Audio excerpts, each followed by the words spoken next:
যদি আপনারা বেশি প্রফিট ইনকাম করতে চান তাহলে আপনাদের পুরনো টেকনিক বাদ দিয়ে মডার্ন টেকনোলজিতে চাষ করা খুবই দরকার। আর আজকের এই ভিডিওতে আমরা আপনাদের সাথে এমন একটা টেকনোলজি নিয়ে কথা বলবো যার নাম হলো মালচিং পদ্ধতিতে চাষ করা। বন্ধুরা, মালচিং পদ্ধতিতে চাষ করলে কি হয়, আপনাদের জলের খরচ অনেক কমে যায়। আর তাছাড়াও বন্ধুরা, আপনাদের আগাছার সমস্যা একেবারে কমে যায়। আর মালচিং পদ্ধতিতে চাষ করলে আপনাদের প্রোডাকশনও বেশি পাওয়া যায় এবং ফলের কোয়ালিটি এতটাই ভালো হয় যে মান্ডিতে সেই ফল সবার আগে বিক্রি হয়ে যায়। তো এখন আপনারা বন্ধুরা দেখতেই পাচ্ছেন, আমি এমন একটা ক্ষেতের মধ্যে আছি যার ভেতরে মালচিং শিট বিছানো আছে, আর আমার কাছেও এই 25 মাইক্রনের মালচিং এর রোল রাখা আছে। তো আসলে এই 25 মাইক্রন কথাটার মানে কি এটাও জানবো, মালচিং পদ্ধতিতে চাষ কিভাবে করতে হবে, মালচিং পদ্ধতিতে চাষ করলে আমরা কি কি সুবিধা পাবো, এবং মালচিং পদ্ধতিতে চাষ করলে কি সত্যি প্রোডাকশন 50% বৃদ্ধি পায় কি পায় না। যদি আপনারা এই ভিডিওটা শেষ পর্যন্ত দেখে নেন তাহলে মালচিং পদ্ধতিতে চাষ করা থেকে আপনাদের কেউ আটকাতে পারবে না। তো চলুন ভিডিওটা শুরু করা যাক। তো সবার আগে বন্ধুরা কথা বলে নেওয়া যাক মালচিং কি এবং মালচিং কেন দরকার। তো সবথেকে সহজ কথায় বলতে গেলে মাটির উপরিভাগকে কোনো কিছু দিয়ে ঢেকে দেওয়া, এটাকেই মালচিং বলা হয়।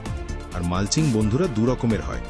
একটা হয় অর্গ্যানিক মালচিং, যার মধ্যে আপনাদের খড় হয়ে গেল, শুকনো ঘাস হয়ে গেল, এই উপায়ে যদি করেন তো সেটাও আমাদের অর্গ্যানিকের মধ্যে মালচিংয়ে পড়ে। আর একটা হয় ইনঅর্গ্যানিক মালচিং, যার মধ্যেই যে প্লাস্টিকের মালচিং ওটা পড়ে। মালচিং পদ্ধতিতে চাষ করলে অনেক রকমের সুবিধা আপনাদের দেখতে পাওয়া যায়। সবথেকে প্রথম সুবিধাটা হলো মালচিং পদ্ধতিতে চাষ করলে আপনাদের জলের সাশ্রয় অনেক বেশি হয়। কিভাবে? যেমন কি বন্ধুরা, আপনারা যদি মালচিং পদ্ধতিতে চাষ করেন আর ড্রিপ ইরিগেশন লাগান তাহলে কি হয় যে আপনাদের জলের খুব কম প্রয়োজন পড়ে, আর আপনাদের গাছের যতটা জলের প্রয়োজন হবে ঠিক ততটাই জল আপনাদের সেখানে পৌঁছাবে। একটা তো এটা হলো।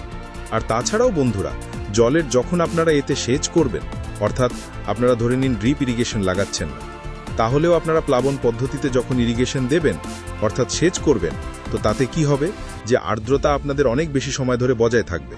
দ্বিতীয় সবথেকে যে ইম্পর্টেন্ট জিনিসটা হয় চাষে, সেটা হলো আগাছা নিয়ন্ত্রণ করা। তো মালচিং ব্যবহার করলে আগাছা একেবারেই জন্মায় না। কেন? কারণ কি হয় যে মালচিং শিটের যে নিচের অংশটা হয় সেটা ব্ল্যাক হয়, আর উপরের অংশটা কি হয়, সিলভার হয়। তো নিচে যখন ব্ল্যাক হবে তখন অন্ধকার হয়ে যাবে পুরো একদম। তো যখন অন্ধকার হবে তখন তাতে আগাছা জন্মায় না, আর তাছাড়াও নিড়ানি দেওয়ার কোনো প্রয়োজনই পড়ে না, আর তাতে আপনাদের লেবার খরচ একেবারেই কম হয়ে যাবে। তৃতীয় জিনিসটা কি হয় যে আপনারা যখন মালচিং শিটে চাষ করবেন তখন আপনাদের টেম্পারেচারকে এটা অনেকটাই মেনটেন রাখবে। কিভাবে?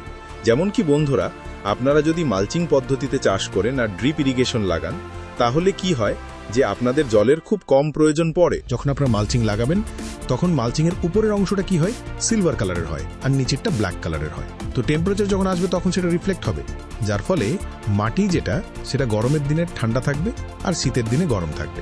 বা ধরুন হঠাৎ করে যদি খুব বেশি বৃষ্টি হয়ে গেল, 3-4 দিন 7 দিন 8 দিন ধরে কন্টিনিউ বৃষ্টি হয়ে গেল, আর মালচিং যদি আপনাদের লাগানো থাকে তাহলে আপনাদের ফসলের কোনো ক্ষতি দেখতে পাওয়া যাবে না। তো এটা হলো তৃতীয় সুবিধা। এবার চতুর্থ সুবিধার যদি কথা বলা হয়, সেটা হলো ফসলের কোয়ালিটি বাড়ায় এবং প্রোডাকশনকেও বাড়ায়। যখন আপনারা মালচিং শীতে চাষ করবেন তখন ফল যেটা সেটা মাটির সংস্পর্শে আসবে না, যার ফলে ফলের আকার, সাইজ আর চমক বজায় থাকবে।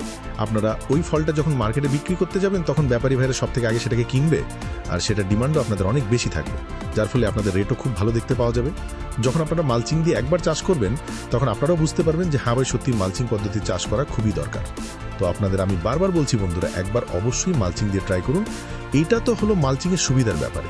এবার আমরা জানি যে মালচিং দিয়ে যদি চাষ করতে হয় তাহলে কিভাবে করতে হবে, এর জন্য বেড কিভাবে তৈরি করতে হবে এটাও আমরা জেনে নিই। সবচেয়ে আগে তো যদি আপনারা মালচিং দিয়ে চাষ করতে চান তো আপনাদের গভীর চাষ বা লাঙল দেওয়া খুব ভালোভাবে করতে হবে, আর মাটিকে ঝুরঝুরে বানাতে হবে। इसके लिए बेड को कैसे तैयार करना है ये भी हम लोग जान लेंगे। सबसे पहले तो अगर आप लोग मल्चिंग से खेती करने जाते हैं, বন্ধুরা, কি হয় যখন আপনারা মালচিং দিয়ে চাষ করবেন আর আপনাদের গভীর চাষ করা না থাকবে, মাটিতে এই উপায় মানে পাথরের মতো আপনাদের থাকবে, তো কি হবে, মালচিং শিটকে যখন আপনারা বিছাবেন তো মালচিং শিটের উপর পর্যন্ত আপনাদের সেটা দেখতে পাওয়া যাবে, আর যার ফলে আপনাদের কি হবে যে মালচিং ছিঁড়ে যাওয়ার চান্স বেশি থাকবে। যেমনই 1-1.5 মাস 2 মাস হয়ে যাবে তো মালচিং শিট আপনাদের ছিঁড়ে যাওয়ার চান্স বেশি থাকবে। এই জন্য বেশিরভাগ আপনারা চেষ্টা করবেন যে মাটিকে একদম ঝুরঝুরে বানিয়ে নেওয়া, তারপরই আপনাদের বেড তৈরি করতে হবে। আর বেড তৈরি করার সময় আপনাদের একটা জিনিস খেয়াল রাখতে হবে যে বেডের উচ্চতা মিনিমাম আপনাদের 1 ফুট রাখতে হবে, আর যে চওড়া সেটা 2.5 থেকে 3 ফুট রাখতে হবে। এটা আপনাদের ডিপেন্ড করেছে কোন ফসলের চাষ করতে যাচ্ছেন আর কিভাবে চাষ করছেন আর কোন মালচিং শিট ব্যবহার করছেন। অনেক ধরনের মালচিং শিটের ভাগ হয়, সেটা আমরা আগে আলোচনা করব, কিন্তু তার আগে আমরা বেডের ব্যাপারে একটুখানি জেনে নিই। তো আপনাদের চওড়া কতটা রাখতে হবে? 2.5 থেকে 3 ফুট মিনিমাম। ওটা আপনার ফসলের ওপর ডিপেন্ড করবে। আর উচ্চতা যেটা, ওটা 1 ফুট রাখতে হবে। এখন কথা বলে নেওয়া যাক যেটা একটা মালচিংয়ের বেড থেকে অন্য মালচিংয়ের বেডের ডিস্টেন্স, মানে দূরত্ব, ওটা কতটা রাখতে হবে। যদি আপনারা নর্মালি লতা জাতীয় ফসল করেন তো আপনাদের একটু ডিস্টেন্স যেটা ওটা দূরে রাখতে হবে, প্রায় 6 ফুট পর্যন্ত আপনারা রাখতে পারেন। আর আপনার জমির হিসাবেও আপনারা রাখতে পারেন। যদি আপনাদের বড় এরিয়া হয়, মানে জমির কোনো শর্টেজ নেই, তো আপনারা নিজের হিসাবেও করতে পারেন। কিন্তু মিনিমাম আপনাদের বলে দিচ্ছি, যদি আপনারা লতা জাতীয় ফসল করেন, লাউ, কুমড়ো, উচ্ছে এসব ফসল করেন, তো আপনাদের কি যে আপনারা নিজের হিসাবে রাখতে পারেন। আর যদি আপনারা যেমন কি টমেটো বা যেমন কি বেগুন হয়ে গেল, লঙ্কা হয়ে গেল, দীর্ঘমেয়াদী ফসলওয়ালা হলো, তো ওই ফসলের জন্য আপনাদের মিনিমাম আপনার 4 ফুট যেটা গ্যাপ বা ফাঁক, ওটা রাখতে হবে এক বেড থেকে অন্য বেডে। এই উপায়ে আপনাদের বেড তৈরি করতে হবে। যেমনই বেড তৈরি হয়ে গেল, বেড তৈরি হবার পর আপনাদের কাজ আসে ড্রিপ বিছানো। যদি আপনারা ড্রিপ পদ্ধতিতে চাষ করেন, তো ড্রিপ ইরিগেশন দিয়ে চাষ করলে আপনাদের সুবিধা কি পাওয়া যায়, যে সবচেয়ে বড় কথা তো তাদের জলের খরচ খুব কম লাগে। যতটা গাছের প্রয়োজন হয় ততটাই আপনার জল পৌঁছায়।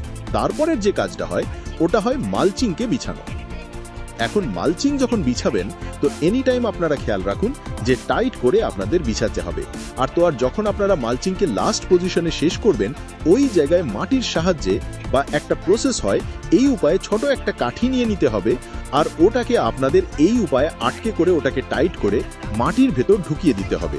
এতে কি হবে, মালচিং মানে হাওয়া থেকে যদি বেশি হাওয়া, জোরে হাওয়া চলে, তো তাও মালচিং উড়বে না। তো এই জিনিসটা খেয়াল রেখে মালচিং শিট বিছাতে হবে। এখন সবচেয়ে লাস্ট পয়েন্ট যেটা হয়, ওটা হয় হোল বা গর্ত করা, অর্থাৎ ছেদ করা। যদি মনে করুন আপনারা লঙ্কা, টমেটো, বেগুনের মতো ফসল চাষ করছেন, আপনাদের হোলের যে ডিস্টেন্স, ওটা 2 থেকে 3 ফুট পর্যন্ত আপনারা রাখতে পারেন নিজের হিসেবে। এখন কথা বলে নেওয়া যাক যে হোলটা হবে তার সাইজ কেমন রাখতে হবে। তো তার সাইজ যদি আপনারা ড্রিপ ইরিগেশন দিয়ে চাষ করেন, তো সাইজ আপনারা প্রায় 2 ইঞ্চি পর্যন্ত রাখতে পারেন।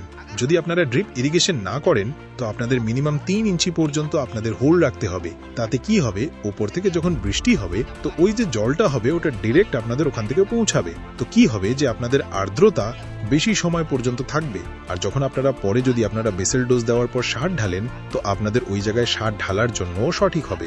এখন বন্ধুরা সবচেয়ে বড় প্রশ্ন আসে যে কোন মালচিং পেপার নির্বাচন করবে। কারণ মার্কেটে আপনাদের অনেক প্রকারের মালচিং পেপার পাওয়া যায়। তো এটা ডিপেন্ড করে যে আপনারা কোন ফসলে চাষ করতে যাচ্ছেন। যদি আপনারা শর্ট টার্ম বা স্বল্প মেয়াদিওয়ালা ফসলের চাষ করতে যান, যেমন কি শশা হয়ে গেল, তরমুজ হয়ে গেল, খরমুজ হয়ে গেল, তো এর জন্য 20 থেকে 25 মাইক্রনের মালচিং পেপার যথেষ্ট জরুরি। কিন্তু যদি আপনারা লং টার্ম বা দীর্ঘমেয়াদিওয়ালা ফসল যেমন কি বেগুন হয়ে গেল, লঙ্কা হয়ে গেল, টমেটো হয়ে গেল, তো এর জন্য আপনাদের 25 মাইক্রনের ওপর আপনাদের যেতে হবে।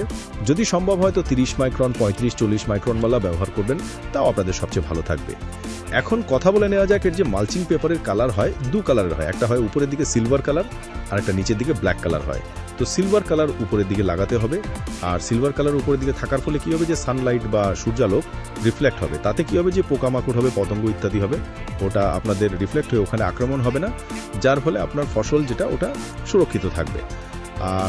আর বন্ধুরা কি হবে, যে যখন ব্ল্যাক কালার নিচে থাকবে, তো নিচে পর্যন্ত আপনাদের টেম্পারেচার পৌঁছাবে না, যার ফলে মাটি যেটা সেটা আপনাদের, যেমন কি আগেই বললাম যে গরমের মৌসুমে আপনাদের ঠান্ডা থাকবে আর ঠান্ডার মৌসুমে আপনাদের গরম থাকবে। এই জন্য এনি টাইম যে ব্ল্যাক কালার হয় ওটাকে নিচে রাখা, আর যে সিলভার কালার হয় ওটা উপরে রাখা। তো এই উপায়ে যে মালচিং পেপার ওটাকে আপনাদের সিলেক্ট করতে হবে। তো বন্ধুরা, এটা ছিল মালচিং পদ্ধতিতে চাষ করার পুরো প্রসেসের ব্যাপারে তথ্য। তো শুরুতে যদি আপনাদের মালচিং দিয়ে চাষ করতে হয়, তো আপনাদের মনে হবে যে এতে একটু কস্টিং আমাদের বেশি পড়ছে, কিন্তু যে আপনাদের ফসল তোলার টাইম হয়ে যাবে, তো ওই সময় আপনাদের লেবারের খরচও বেড়ে যাবে, আর আপনাদের ফলনও বেশি দেখতে পাওয়া যাবে এবং ফসলের কোয়ালিটিও বেড়ে যাবে। তো বন্ধুরা, যদি আপনাদের চাষে এগিয়ে যেতে হয়, মডার্ন উপায়ে চাষ করতে হয়, তো মালচিং পদ্ধতিতে চাষ করা খুবই জরুরি।